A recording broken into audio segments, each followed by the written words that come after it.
Matapos ang panalo ng Los Angeles Lakers laban sa San Antonio Spurs, tatlong pangalan ang naging sentro ng usapan: DeAndre Ayton, Luka Doncic at Marcus Smart. Iba't ibang kwento, iisang tema: accountability, motivation at leadership. Sa panibagong yugto ng Lakers, unti-unti nang nabubuo ang kultura ng responsibilidad at pagkakaisa. Unahin natin si DeAndre Ayton na tila muling nabubuhay sa ilalim ng spotlight ng Lakers. Sa kanyang 22 points at 10 rebounds kontra Spurs, kitang-kita ang bagong apoy sa kanyang laro.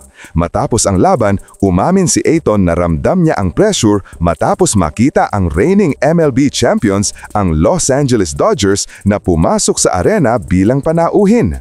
Sabi ni Ayton, "I ain't gonna lie, seeing the Dodgers, the champions, walk in, they put a lot of pressure on me." Para kay Ayton, hindi lang basta laro ang bawat gabi, may panibagong expectation sa bawat galaw. Ang presensya ng ibang champion teams tulad ng Dodgers ay parang paalala na nasa lungsod ng mga kampyon. At sa isang lungsod na sanay sa panalo, alam niyang kailangang galingan niya bawat segundo sa loob ng court. Habang si Ayton ay pinapatunayan ang kanyang halaga, si Luka Doncic naman ay pinapatatag ang chemistry ng buong team.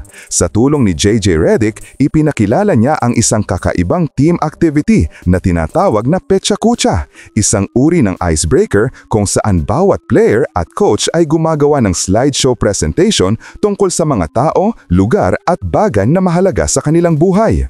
Para kay Luka, ito ay higit pa sa simpleng laro. Layunin nito mas makilala ng bawat isa ang kanilang mga teammates bilang tao, hindi lang bilang atleta. Ang ganitong approach ay nagpapakita ng maturity ni Doncic bilang leader, isang klase ng pamumuno na hindi lang nakikita sa stat sheet kundi sa loob ng locker room. Samantala, sa kabila ng panalo, hindi pinalampas ni Marcus Smart ang kanyang pagkakamali. Sa huling 1.2 seconds ng laro, nagkaroon siya ng foot line violation habang nag-i-inbound, isang error na muntik nang magbigay ng pagkakataon sa Spurs na manalo. Ngunit, sa halip na itago o ipalusot, buong puso niyang inako ang pagkakamali. As a 12-year vet, I can't make that mistake. I take full ownership of it. It will never happen again.